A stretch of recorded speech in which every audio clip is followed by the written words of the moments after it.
Pessoal, boa tarde. Pessoal de casa que está nos acompanhando.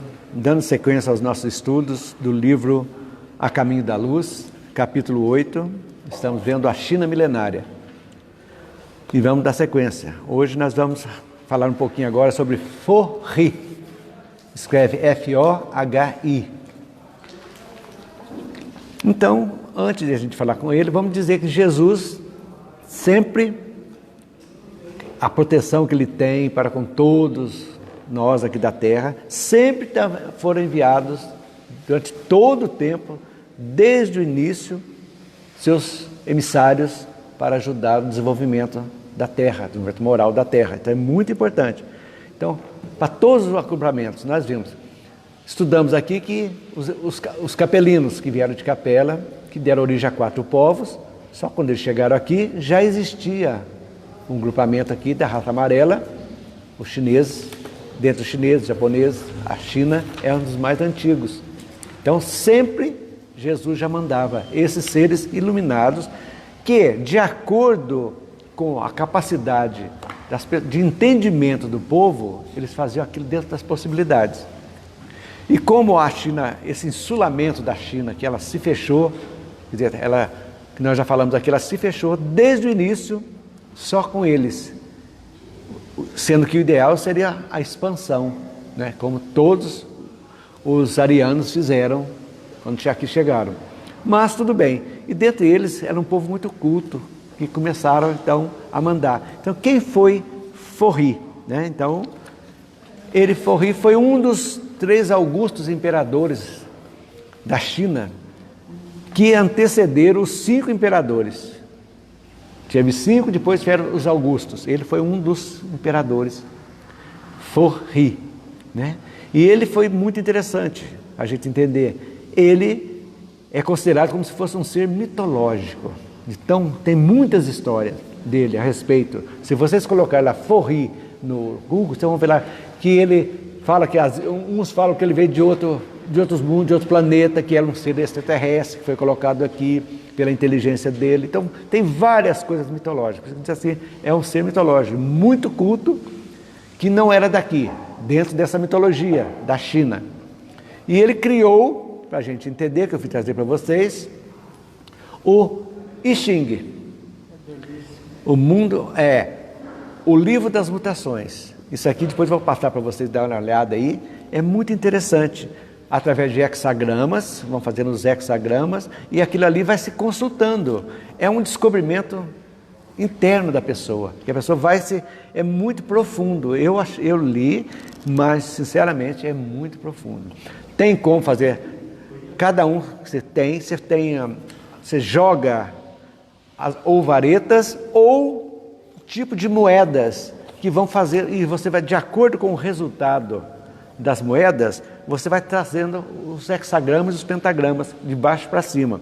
Então, as moedinhas são essas moedinhas chinesas, é muito interessante. Então, é um oráculo, podemos dizer assim. Agora, há mais de 5.000 anos, isso aí já existia na China. Todo dia, inclusive, é como se fosse um horóscopo. Mas é uma coisa que mexe com o interior, não é uma coisa muito simples. Então, essas aqui são as moedinhas que usa no I Ching, aqui. Então, essa jogada, e cada vez que joga, tem um tipo aqui, um para baixo, outro para cima, você vai traçando e vai subindo. De acordo com aquele hexagrama, você vai consultar aqui. Como vocês vão ver, isso aqui é só a título de curiosidade, para a gente entender. Então, esses são os hexagramas. De acordo com aquilo que você vai jogando, vai sagando. E aí vem tudo aquilo ali. Você chegou aqui, você vai... Tudo isso ele fez, gente. Agora você imagina. E vai ter um julgamento, tem um comentário, tem um simbolismo, tem as linhas que vão dizer a linha no primeiro lugar, segundo lugar. E vem vindo, é uma coisa muito psicológica que mexe com as pessoas mesmo. É muito interessante. É ensinamento que mexe com... Eu entendo como uma interiorização. Pode olhar à vontade, pode passar para a pessoa. Tudo para a sua evolução moral. Evolução moral. É preocupado com isso aqui. É como se fosse um autoconhecimento, entendeu? E aquilo ali, aí eles usam muito assim, uma angústia, eu preciso iluminar. Como você vai fazer uma meditação, como se fosse uma oração, você conversa com esse aí, para dizer o que pode ser feito, entendeu? E ali não está dizendo que você vai jogar, que você vai ganhar, não. Tem toda uma simbologia que cada um vai interpretar de um jeito. É muito profundo, é um livro profundíssimo mesmo para entender. Então, que a gente vê que é uma sabedoria impressionante. Então, deu origem a 64 hexagramas, né? Forma geométrica, que é uma estrela de 6 pontas, formada por 2 triângulos equiláteros. No judaísmo, é a estrela de Davi, né? E o que é I Ching? O I quer dizer mudança. Mudança. I. Mudança clássica. Xing clássica. Então, mudança clássica. I, em chinês, quer dizer mudança. Questão de mudança. Ou seja, sempre nós estamos em mudança, sempre. Nesse caminho nosso, né? Então, é um texto muito clássico, né? Que há mais de 5.000 anos já tem isso aí, é estudado antes. Quer dizer, o Forri foi muito antes de Lao Tse, antes de Confúcio, né? Houve nos anos 70, foi moda aqui no Brasil. Toda semana alguém estava lendo o Xing, não sei para quê. Tem reuniões. Mas é muito profundo, é muito profundo. Difícil. Dificílimo isso aí. E é altamente pessoal, entendeu? Você joga e faz. Então, o que é o I Ching? Mas vamos falar um pouquinho para entender. Trazem seus textos, todos os textos que estão vendo aí, um profundo conhecimento espiritual, símbolos que representam uma ciência altamente evolutiva. Muita simbologia que é essa evolutiva, revelando ensinamentos da mais avançada metafísica. O que é metafísica? Metafísica é uma das disciplinas fundamentais da filosofia. Amor, amor, Sofia, sabedoria, amor e sabedoria, né? Que a metafísica ocupa dessas questões existenciais. Existe Deus? Existe algo como espírito? O que é livre-arbítrio? Por quê? São questionamentos da metafísica que está aí. É um ramo da filosofia. Então isso aí é muito interessante para a gente saber. Então todo esse conhecimento que nosso querido Emmanuel traz para nós aqui, foi a história não vos fala de outros antes do grande Forri, que foi o compilador de suas ciências religiosas, nos seus trigramas duplos que passaram do pretérito remotíssimo ao estudo da posteridade. Forri refere-se ao I Ching, que aqui está escrito I King também, que isso aí é questão no livro, aos grandes sábios que o antecederam, no penoso caminho das aquisições de conhecimento espiritual. Seus símbolos representam os característicos de uma ciência altamente evolutiva, revelando ensinamentos de grande pureza e da mais avançada metafísica. Então, essa procura do saber, do homem, até do autoconhecimento. Reforma, Essa interiorização, de mostrar rumos. Quer dizer, obriga as pessoas a pensarem. Veja bem, como é importante a gente pensar nisso, trazendo para nós aqui. Como é importante a gente planejar alguma coisa, pensar antes de tomar decisões. Então ele ajuda essa tomada de decisões. Numa angústia da vida, por exemplo, não de uma forma materialista, mas de uma forma espiritualista, mostrando todo esse conhecimento, o que pode acontecer e o que não pode. Quer dizer, obriga você a pensar. E isso é fundamental. E nos obriga sempre a esse caminho evolutivo nosso.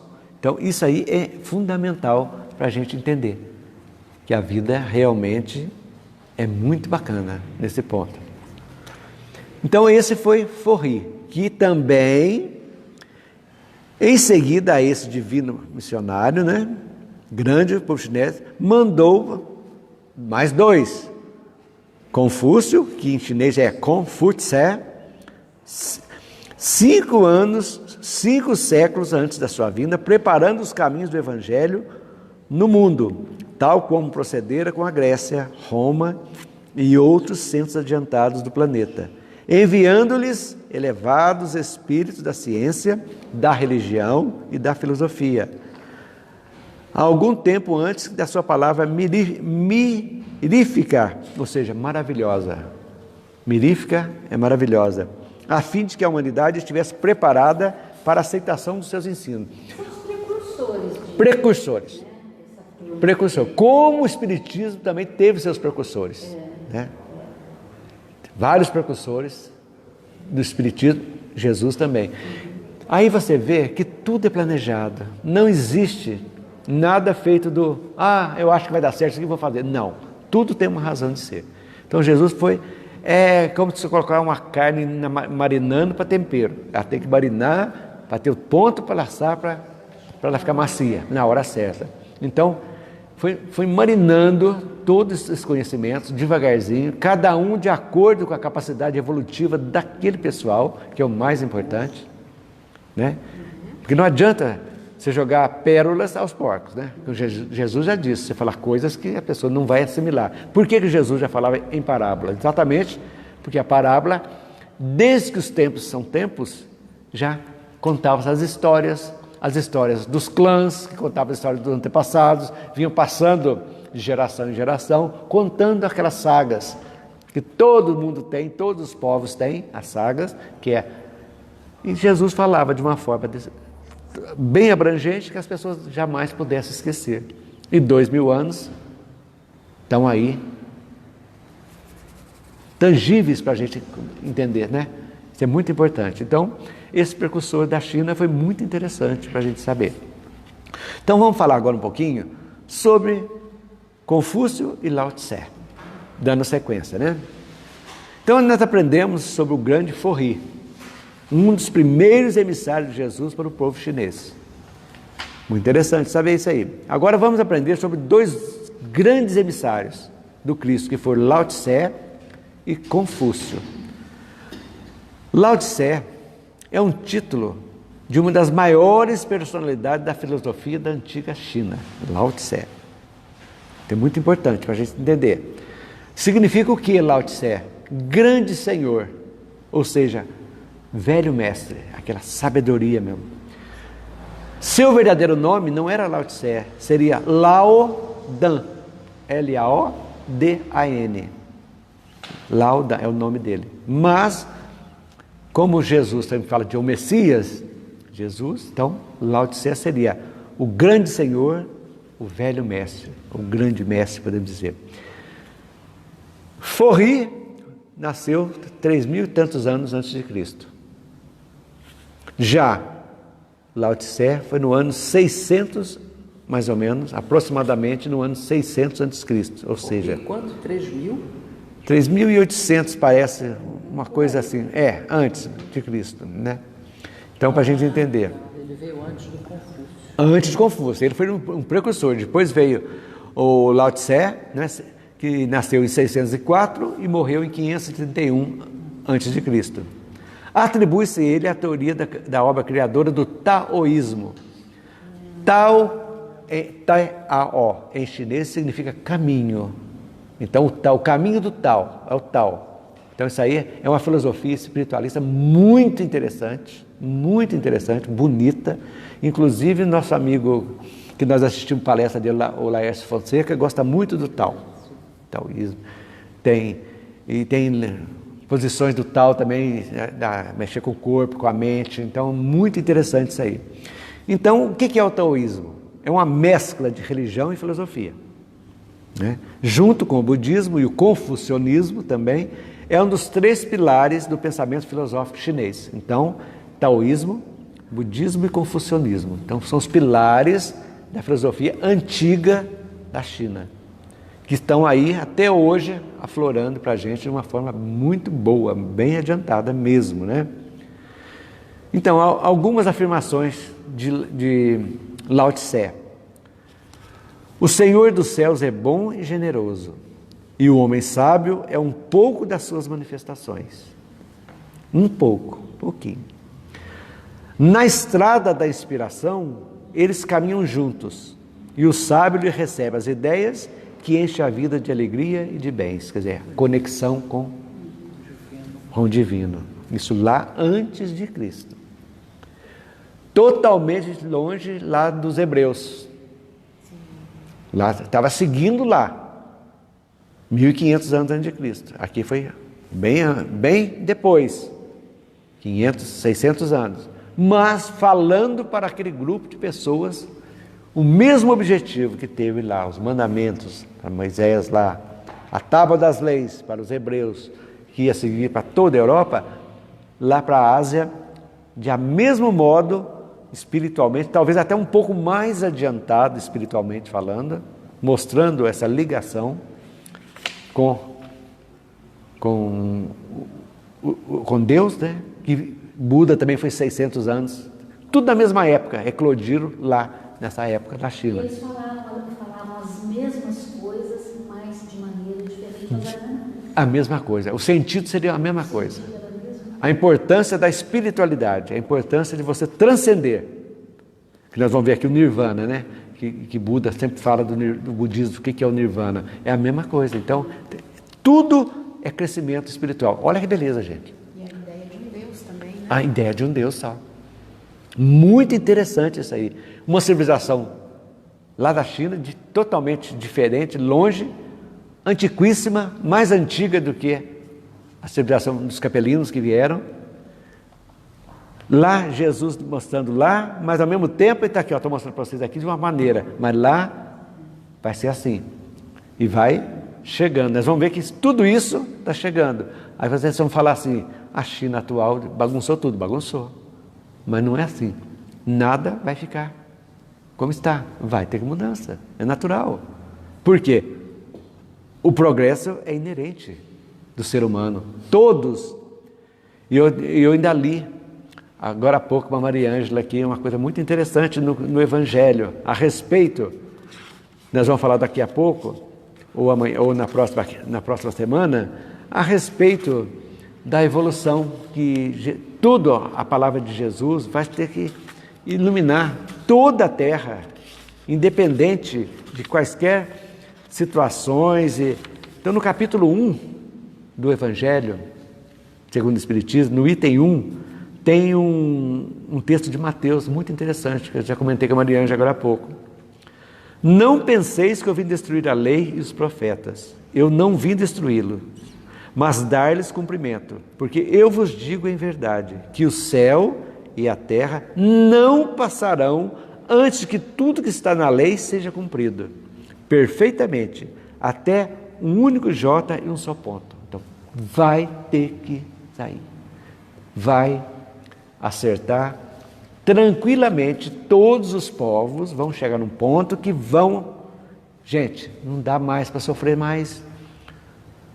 Ou vamos ser fraternos, ou vamos crer que realmente estamos aqui para evoluir, que se vamos voltar quantas vezes se fizerem necessárias, vamos ter esse sentimento, aí sim a Terra estará dentro do mundo de transição, do mundo de regeneração.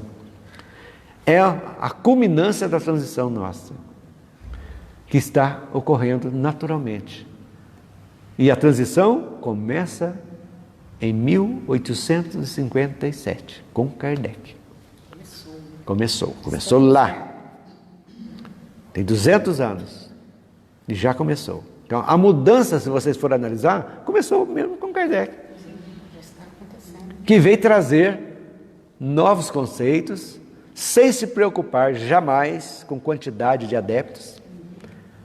Não seria de bom proveito se se expandisse do mesmo modo que ia se desvirtuar. Então tem que ser devagar,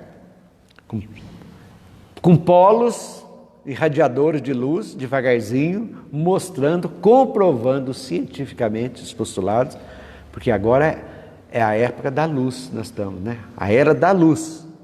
Então, Kardec já antecipou o século XXI, lá no século XIX, exatamente trazendo a ciência, junto com a filosofia e a moral, se intercomunicando os três, para mostrar realmente a necessidade das pessoas se irmanarem e se modificarem. Mas para que haja essa fraternidade, a fraternidade tem que começar junto conosco. Cada um de nós estamos sendo fraternos com o nosso próximo, com o nosso próximo mais próximo, que são nossos familiares, que é onde tem os maiores problemas que existem de relacionamento, são no ninho doméstico. Por quê? Porque é ali que se encontram realmente aqueles antagônicos, às vezes de outras épocas, que se encontram para se acertarem.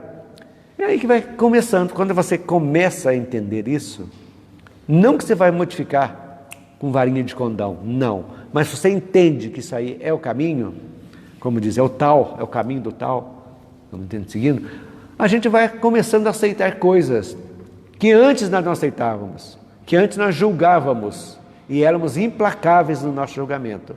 Passa um ponto, você fala assim, por que eu sou implacável no julgamento? Se eu também não sou perfeito. Aí você olha para dentro e fala, mas eu sou igualzinho que a pessoa. Mas não posso falar que meu orgulho não dá. Mas no fundo eu sei que eu estou igual. Porque eu sou irascível, eu sou impaciente, eu sou tudo isso. E aí? Tudo que eu culpo nos outros, eu também sou. Então, esse é o caminho que Buda fala que é o caminho do meio, né? Sem extremos. É o caminho do meio, da calma, da prudência, do equilíbrio. Então, esse aí, tudo isso começou. Aí você fala, 5.000 anos atrás, é muita coisa. O que é o tempo da Terra, perto do tempo de Deus? Quantos bilhões Jesus, com a sua paciência, ajudou a formar o nosso planeta? E outros Cristos estão formando outros, que já estão iniciando agora as primeiras aglomerações, outros estão terminando, vão se destruir para começar de novo. E nós aqui, agora nós já entendemos e valorizamos, que é o mais importante, a nossa vida, que é um fato muito importante que a gente não pode esquecer, a valorização da nossa vida, da importância da oportunidade que nós tivemos de voltar e conhecer para evoluir. Isso é fundamental para a gente. Então é isso que traz a gente. Você vê, está todo mundo em polvorosa, o mundo está desabando. Calma, tudo tem uma razão de ser. Ninguém morre se chegar a hora. Tudo. As pessoas hoje não consigo que essa pessoa entenda. Calma, o momento dela entender vai chegar, como nós chegamos. Como nós nos questionamos em algum momento das nossas vidas e encontramos respostas. É isso que é importante. Então cada um está num nível evolutivo. Calma. É isso que a gente vai chegando. Então esses precursores do Cristo foram fundamentais para nós sermos o que somos hoje. Porque hoje nós estamos aqui, mas não somos daqui, nós não somos do Brasil. Somos espíritos de fora que viemos para a Terra. Então nós já habitamos, fomos amarelos um dia? Quem garante que não? Fomos negros? Lógico. Brancos. Morando na Europa, na Ásia? Claro. Tudo. E tudo isso que é importante, gente, é pegar o livro dos Espíritos no começo e ler da formação. Facinho, facinho.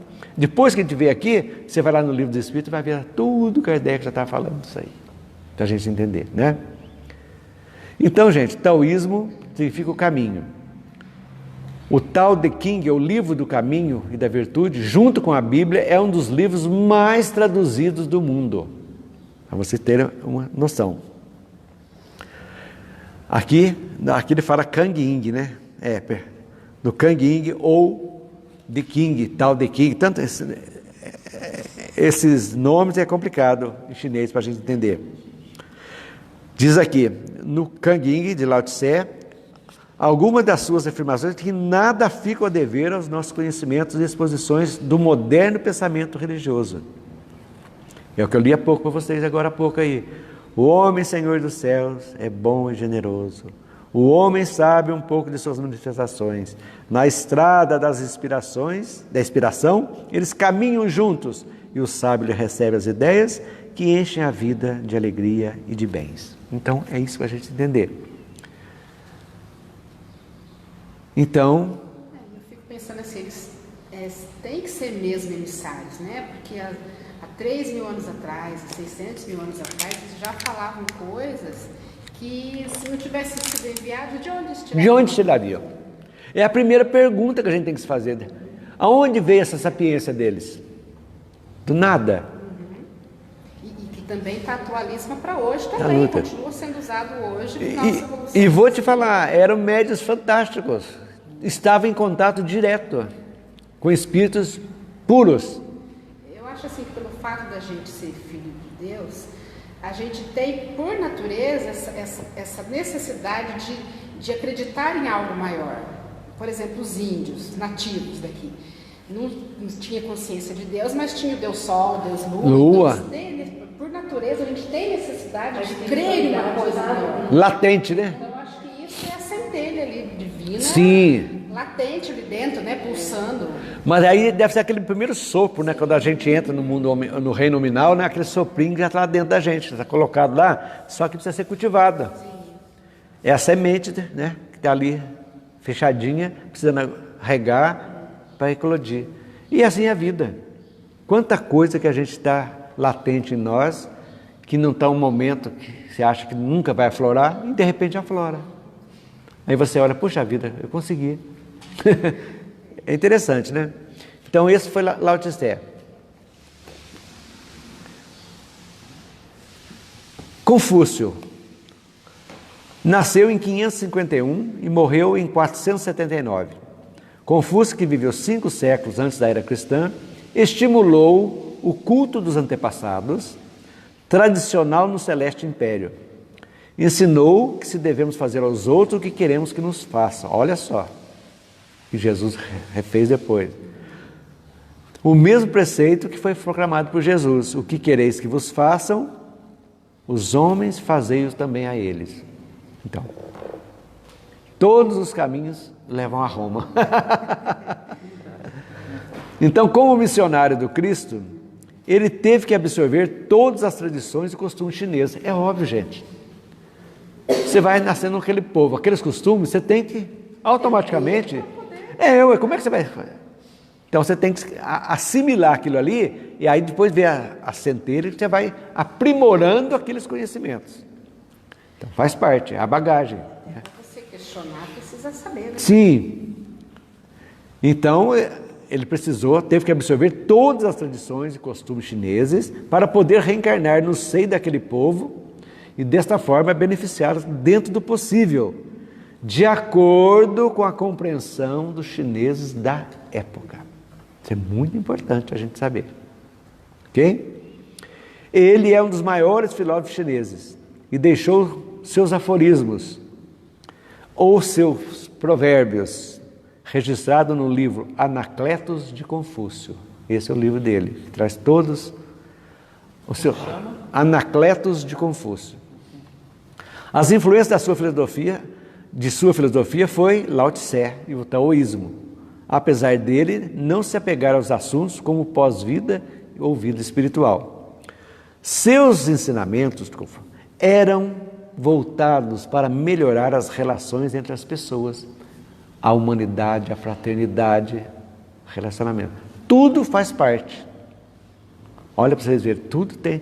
Olha, não se constrói uma casa do telhado, começando pelo telhado, impossível. Tudo tem que ser da base. Aí que vai devagar. Então nós estamos sendo construídos, cada um de nós é um prédio. Muitos estão na base, uns estão no terreno ainda, aplanando o terreno, outros já estão fazendo as valas para colocar o concreto, outros já estão subindo as paredes, outros já estão colocando o teto, outros estão colocando a porta. De repente, um dia, nós vamos estar com a casa prontinha, pintada, bonitinha. Esse é o nosso caminho. Algumas frases deles. Olha, é muito interessante. Olha a época. Quando vires um homem bom, tenta imitá-lo. Quando vires um homem mau, examina-te a ti mesmo. Essa é uma lambada, né? Essa eu vou ler de novo. Quando vires um homem bom, tenta imitá-lo. Quando vires um homem mau, examina-te a ti mesmo. Isso é ótimo. É, muito bom. Olha a outra legal. Se queres prever o futuro, estuda o teu passado. E Kardec fala para nós aqui do mesmo jeito, né? O silêncio é um amigo que nunca trai. É dele, realmente. As horas que você tem que de introspecção, né? A humildade é a única base sólida de todas as virtudes. Humildade.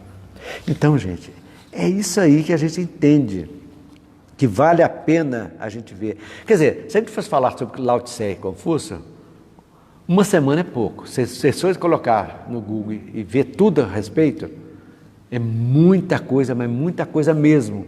Mas nós temos que nos atentar ao livro. Isso aqui são subsídios para entender a nossa evolução aqui na Terra. Então nós temos um geral para a gente saber. Para nós chegarmos até hoje, aquelas pessoas que nos ajudaram com seus ensinamentos, que foram trazidos devagarzinho e povoando toda a Terra. Não só Jesus lá com os hebreus, mas também em todos os outros seus emissários estavam aí, trazendo notícias boas para todos nós. É isso que é importante a gente saber. Alguma pergunta sobre eles, gente? É pouquinha coisa aqui que traz aqui, mas vale a pena a gente ver. Então vamos falar um pouquinho sobre Nirvana. Para a gente falar sobre Nirvana, a gente tem que falar sobre Siddhartha Gautama, o Buda, que viveu entre 563 a 483 a.C.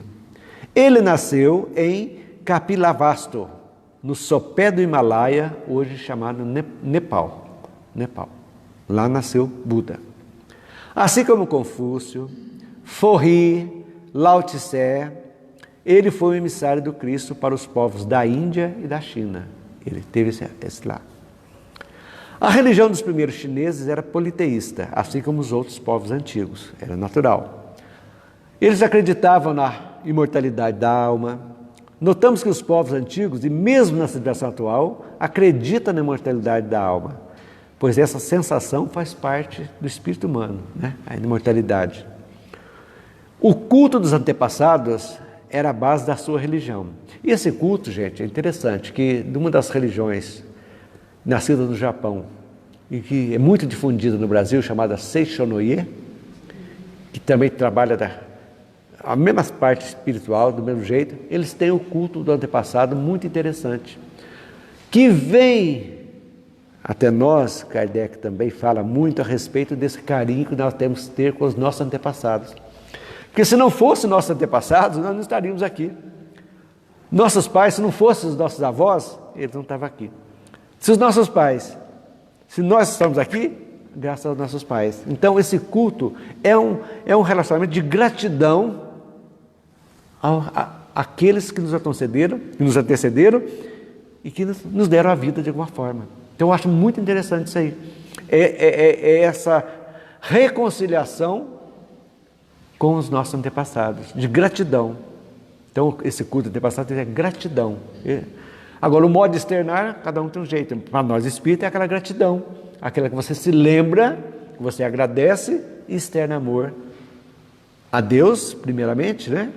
Que é o Criador, e depois aos nossos pais biológicos que nos deram a vida, que foram os artífices de nós estarmos aqui. Isso é muito importante. Então, o culto dos antepassados era uma forma de relação com o plano invisível, concorda? Porque os antepassados já se foram. Então, de alguma forma, eles estavam vivos espiritualmente. Então, se eles faziam culto a eles, é porque acreditavam que eles recebiam. Exatamente, que eles estavam vivos. Eles têm os altarzinhos. Tem. Os antepassados. A casa de todo japonês tem um altarzinho. E eles respeitam muito. O japonês, por exemplo, ele tem um respeito pelos pais e principalmente pelos avós, que vocês não imaginam. Porque na minha infância eu convivi com a família japonesa, mesmo vindo do Japão, que vieram plantar na época, aqui lá em Cariaçu, tal, certinho, e eles têm um respeito. O Bachan, que é o Dichan, que é o vô, e Bachan, a avó, falava desde o neto, o pai, tudo abaixava a cabeça. Respeitavam mesmo deles. É um respeito fantástico. A coisa, tradição, respeito mesmo. É muito interessante. Mas quando o budismo chegou na China, Buda era emissário do Cristo. Vejam bem, ele falhou na missão dele. É o livre-arbítrio. Nós vamos ver. Então, ele falhou em termos. Como também Maomé, que veio para... Já a Maomé foi depois dele. Buda foi antes. Já Maomé foi depois do Cristo. Vejam bem isso. Um foi antes. Foi emissário de preparação. Falhou. Que era de preparar aquelas almas para a vinda do Cristo. Esse seria a função dele. Trazer a preparação. Mas ele acabou por se perder, né? Na vaidade, e acabou pondo o foco na sua missão nele mesmo, criando o budismo. Então, isso aí é um fato. Mas não tira o mérito dos ensinamentos dele, em hipótese alguma. Então, teve início na Índia, o budismo, na Índia. Depois foi para a China, foi se estendendo. Então, Buda também é o responsável pelo desvio daquelas almas na compreensão do Nirvana, que acabou tornando um obstáculo para o progresso geral. Conta-se que Buda atingiu o Nirvana. Vamos falar sobre a Nirvana. A sombra de uma figueira, a história, ele estava lá, atingiu o Nirvana. Então, o que seria para eles? O que seria Nirvana?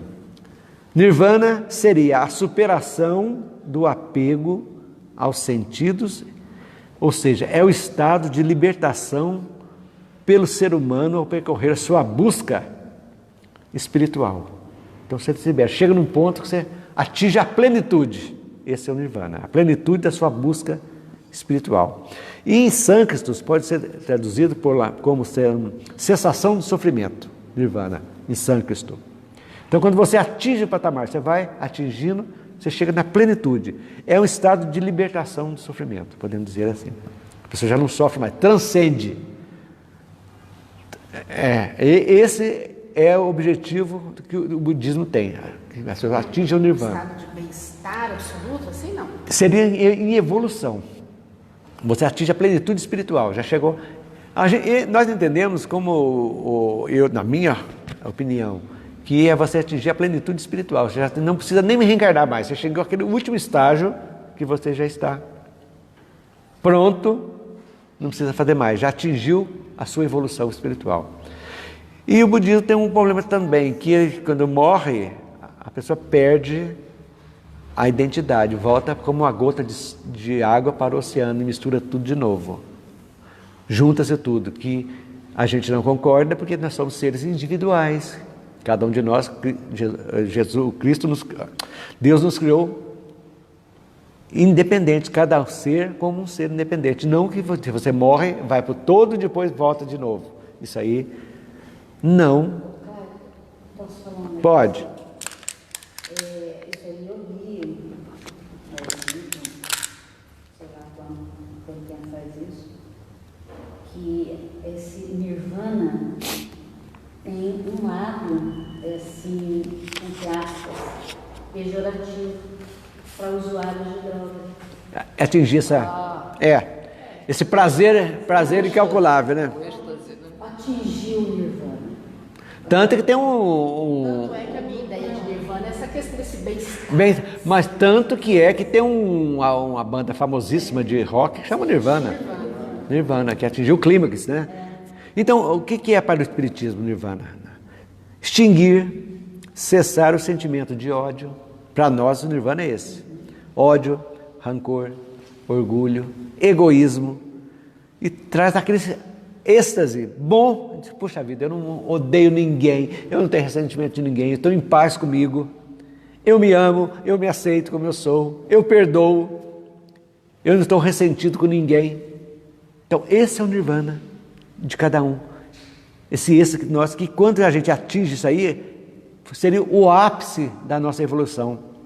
Que aí, então, estariam sendo espíritos puros, já que não tem quase necessidade nenhuma de reencarnar.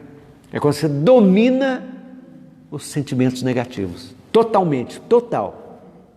Sem resquício nenhum. Esse é o caminho nosso. Então, esse seria o Nirvana. Então, aí que vai essas diferenças que existem, né? O que a Emmanuel traz aqui? Então, no caso, Buda também era um ser puro. Ele era um ser iluminado, não luminoso, iluminado. Porque Para ele estava aqui, encarnado. Como é que ele chegou a esse nirvana se ele não era assim? Mas ele foi emissário de Cristo. Então, Ele veio procurar. Não, ele atingiu o nirvana depois de um longo período também que ele atingiu o nirvana. Ele já não chegou já no nirvana, entendeu? Ele trabalhou, foi o trabalho dele, fazendo tudo isso aí, criando aqui na Terra. E tanto que conta-se que ele estava debaixo de uma figueira quando ele atingiu o êxtase total, né? O clímax, como diz a Mariana. Então, agora nós sabemos que tudo demanda esforço na vida. Tudo a gente precisa devagarzinho e seguindo o nosso caminho. É isso que é importante. Você estagiamos aqui uma época, voltamos, reaprendemos lá, retornamos com uma nova bagagem, que é o mais interessante, porque as pessoas pensam que eu estou lá à toa lá no mundo espiritual. Não. Agora, existem reencarnações compulsórias? Tem. São aqueles seres endurecidos que quase que imediatamente têm que voltar. Em situação dura para amolecer, para atingir. Mas como a gente já tem, a grande maioria já está nesse caminho já de saber definir e distinguir o bem do mal, saber que quando erramos, realmente algo dentro vai mexer conosco, que é um sinal que nós estamos evoluindo. Quando você fala, meu Deus, por que eu falei isso? Por que eu respondi mal? Por que eu fiz isso? Isso é ótimo. É o freio da moral e da ética que nos puxa, que está dentro de cada um de nós. Então isso é muito bom, é isso que é importante, para a gente ir, essa nossa sequência, né? Aqui Emmanuel terminando aqui o Nirvana. A vida é a harmonia dos movimentos, resultante das trocas incessantes no seio da natureza visível e invisível. Sua manutenção depende da atividade de todos os mundos e de todos os seres. Cada individualidade, na prova, como na redenção, como na glória divina, tem uma função definida de trabalho e elevação dos seus próprios valores. Acabei de dizer, trabalho, temos que trabalhar a nossa evolução, os nossos valores. Esse é o caminho. Esse é o caminho. Os que aprenderam os bens da vida e quantos ensinam com amor, multiplicam na terra e nos céus os dons infinitos de Deus. Então, esse é o caminho. Então, esse é o Nirvana. Então, a gente não pode se apegar a essas coisas certíssimas, que tem que ser o objetivo da Terra, não. Porque a gente estender, a gente tem que, nosso objetivo é transcender.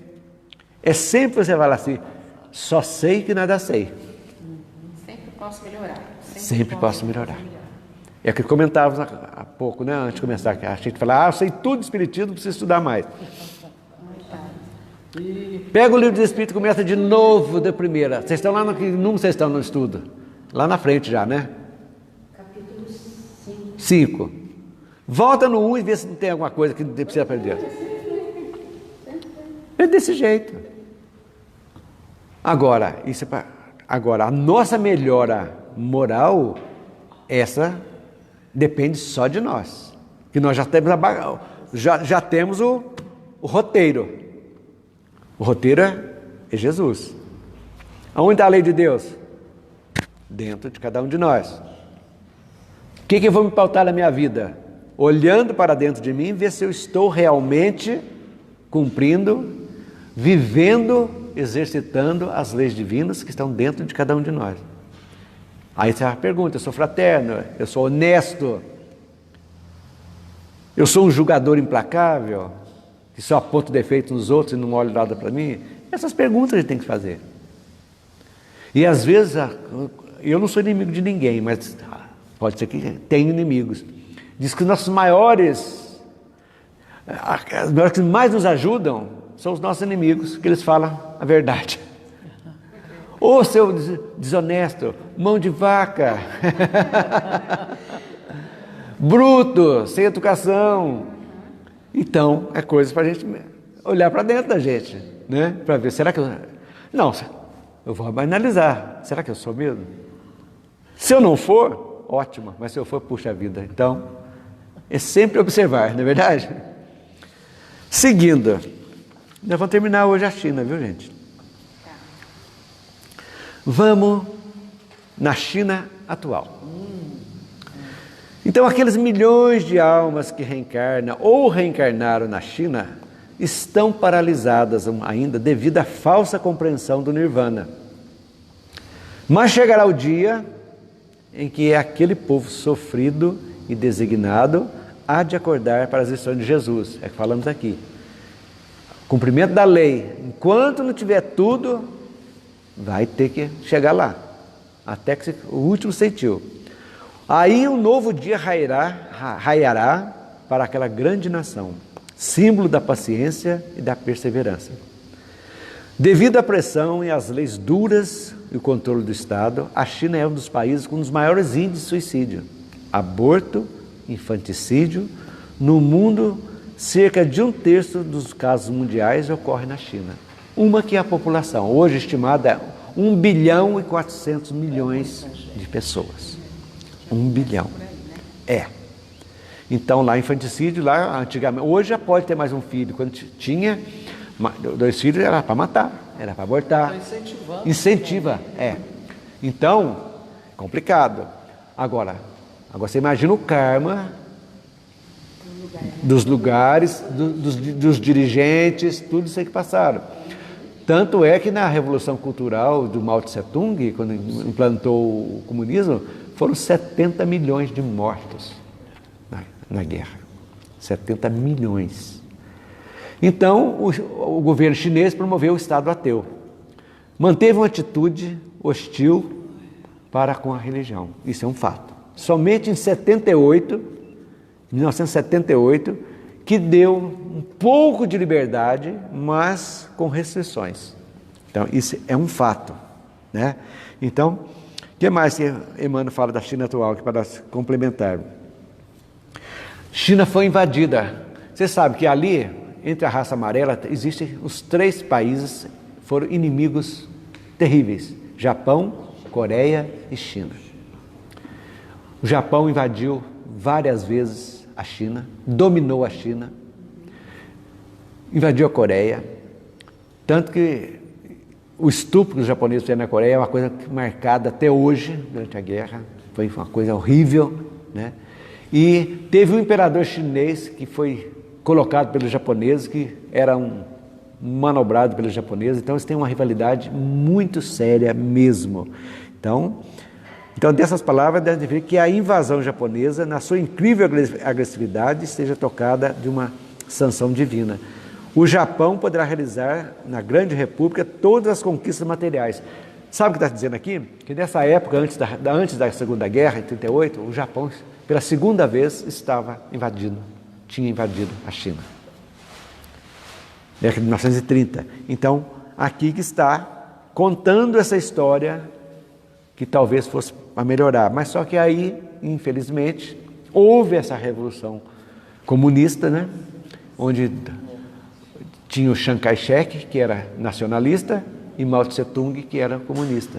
E Chiang Kai-shek perdeu, foi obrigado a ir para Taiwan, o Formosa, que é hoje uma ilha no sul da China, que é um país que a China não reconhece como país, mas é um país também já nos moldes do Ocidente. Estão fazendo exercícios militares. Fica brigando lá. E termina dizendo aqui: o que se faz necessário examinar é o estado de estagnação da alma chinesa nesses últimos séculos, para concluirmos pela sua necessidade imperiosa de comungar no banquete da fraternidade de outros povos. Isso em 1938. Hoje, o mundo depende da China já. Economicamente, a economia da China é pujante. Hoje, isso aqui que a gente pensa que é feito nos Estados Unidos, é montado aqui, tudo é feito na China. Isso aqui, sempre uma coisa China.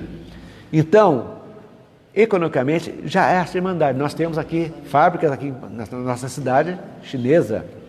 Temos uma colônia chinesa aqui no comércio, aqui, atuante.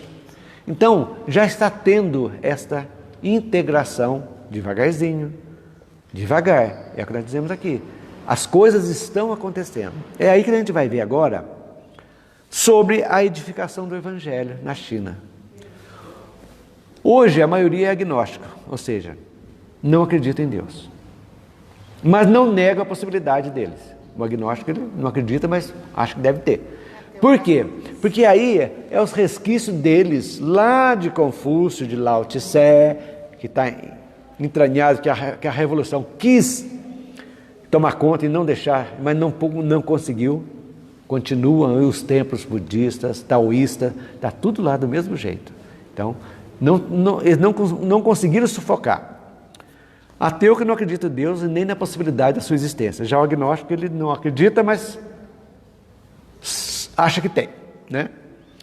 Então, apesar dos pesares, durante a maior parte da história chinesa, propagar o budismo e o taoísmo era permitido antes. O budismo foi antes da Revolução, era permitido tranquilamente. Foi depois da Revolução de Mao Tse Tung que houve esse fechamento, né? Do comunismo mesmo, né?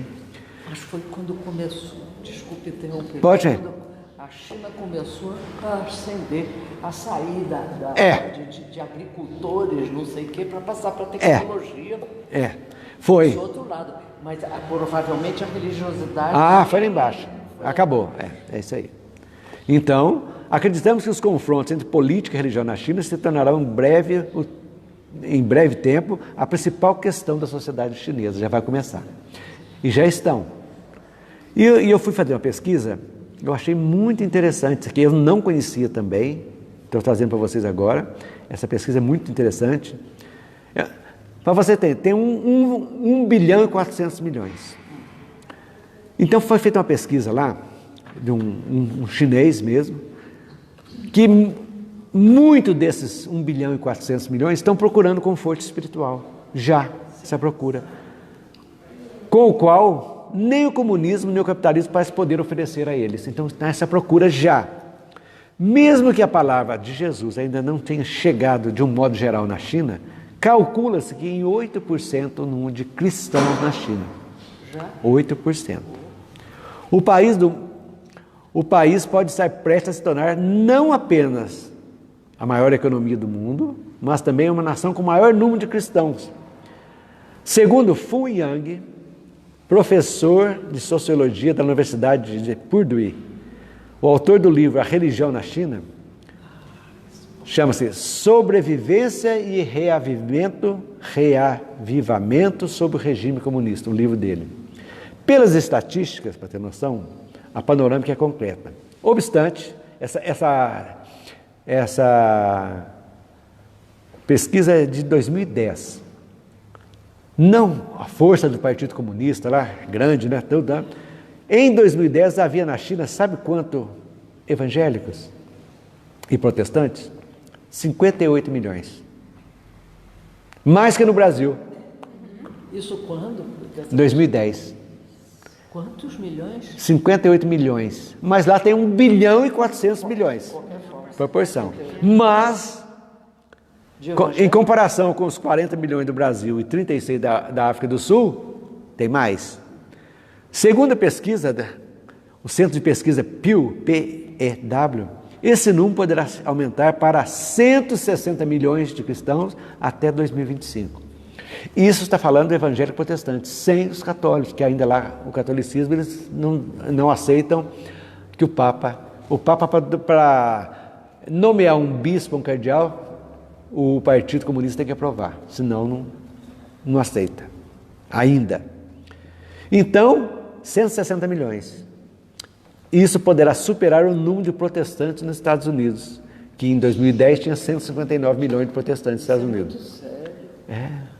Então as coisas, aí vocês vão ver de novo essa última palavra aqui para entender que Jesus nunca deixou de estar no comando de todos nós, do capítulo 1. Então o progresso, gente, não tem como. Porque eu vos digo em verdade que o céu e a terra não passarão antes que tudo que está na lei seja cumprido perfeitamente, até um único J e um único só ponto. Então vai ter que cumprir a evolução da terra. O que a gente falou, mais dia, menos dia.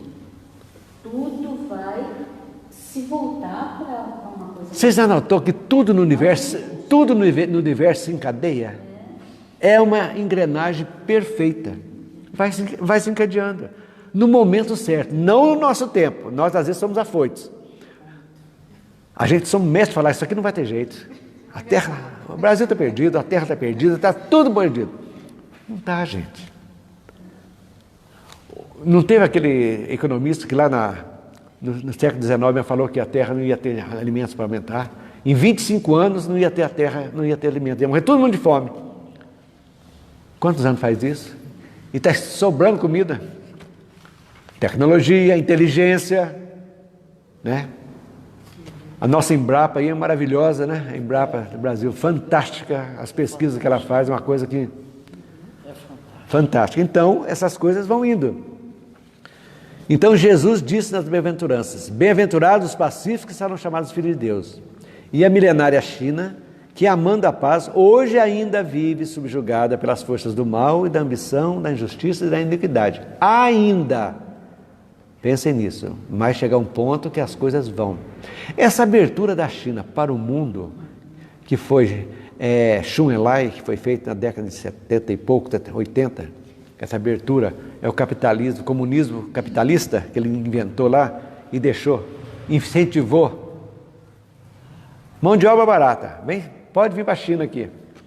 As próprias tecnologias que ela fabrica, conecta ela com tudo e abre as portas do mundo para ela. Hoje o 5G não fica sem os produtos feitos na China. Tem uma coisa fantástica deles que é a disciplina. Isso. Mas isso aí da raça amarela tem muito disso mesmo. Eu disse há pouco, esse respeito que tem uns com os mais velhos, tem mesmo. Isso é um fato, né? Isso aí é um fato mesmo, né? Então, gente, é toda uma revolução que se opera, está se operando. Trabalho dos espíritos. Está vendo? Ou vocês acham que os espíritos estão só reencarnando na Europa, no Brasil, e na coisa, e não lá na China, não lá na Rússia? Minas Gerais. Acho que é só aqui que está. Esses estão vindo de longe para fomentar as mudanças. Aí que está, né? Então, após uma elaboração que durou mais de 19 séculos, chega ela à sua plena realização e vai marcar uma nova era na vida da humanidade. Não tenham dúvida disso, estamos nisso aí. Fáceis, vou repetir aqui, eu coloquei aqui. Fáceis são de prever as consequências. Acarretará para todas as relações sociais inevitáveis modificações, às quais ninguém terá força para se opor, porque elas estão nos desígnios de Deus e derivam da lei do progresso, que é uma lei de Deus. Então, é isso aí. A China, aprendemos um pouquinho da China hoje. Mas eu gostaria que vocês pesquisassem sobre Forri, sobre Lao Tse, sobre Confúcio, sobre Buda. Só uma volta aqui, para mim não ficou muito claro como que a China atual interpreta o Nirvana hoje. Então, eles acham que o Nirvana, erroneamente, eles não concordam com o budismo, que é aquilo lá. São muito materialistas, quis colocar o materialismo em cima. Então, o materialismo é aquilo ali de ter, aquilo ali. Então, ele tirou errado, tem uma interpretação errônea do Nirvana, porque o Nirvana é a coisa espiritual.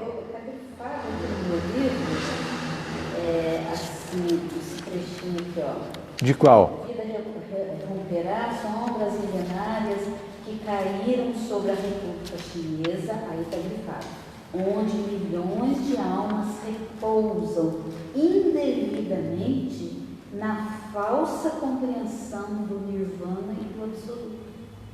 Falsa compreensão. E não é aquilo me ajuda aí. De ser o primordial, tem um trabalho a ser feito, não é fácil, por isso que é isso aqui que eu vi. O Nirvana é a parte mais... falta compreensão do Nirvana e do Absoluto. Então, porque o Nirvana, na realidade, é aquele estado de plenitude espiritual. Tipo assim, para eles o estado de plenitude não é esse do Buda.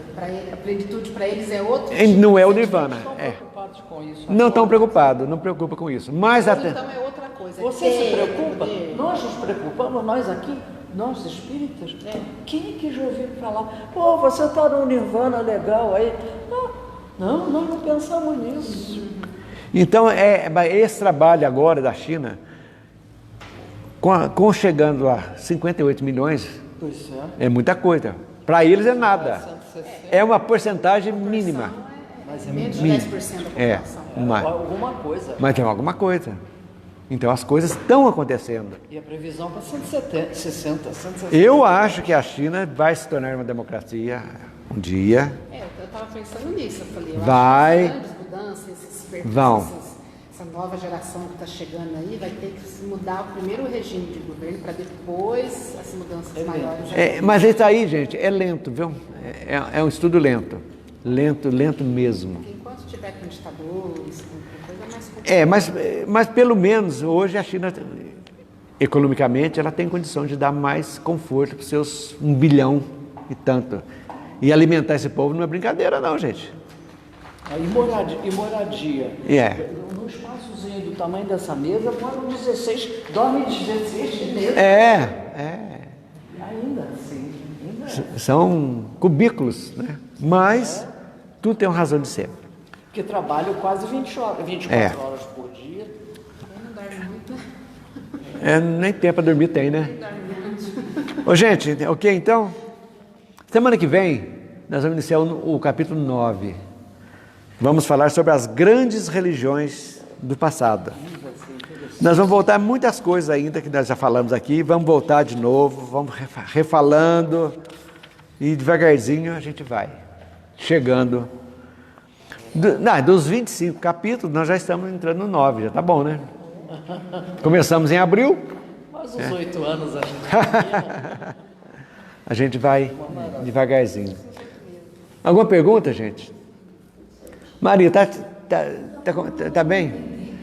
Você viu como é que é interessante a gente conhecer o passado? A gente vai começando a entender, a compreender. Vai abrangendo tudo, né?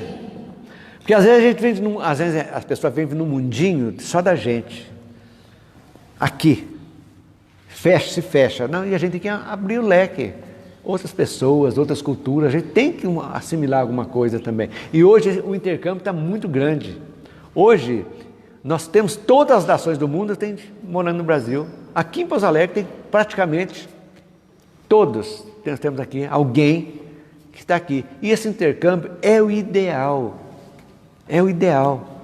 Essa convergência de um aprendendo com o outro. A gente aprende com a cultura japonesa, eles aprendem conosco e assim a gente vai socializando e pacificando o islamismo. Também nós vamos estudar o islamismo.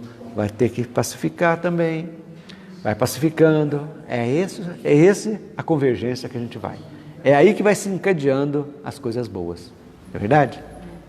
E assim nós vamos tocando. Elisângela, você faz a prece, então, por favor. Então vamos fechando os nossos olhos.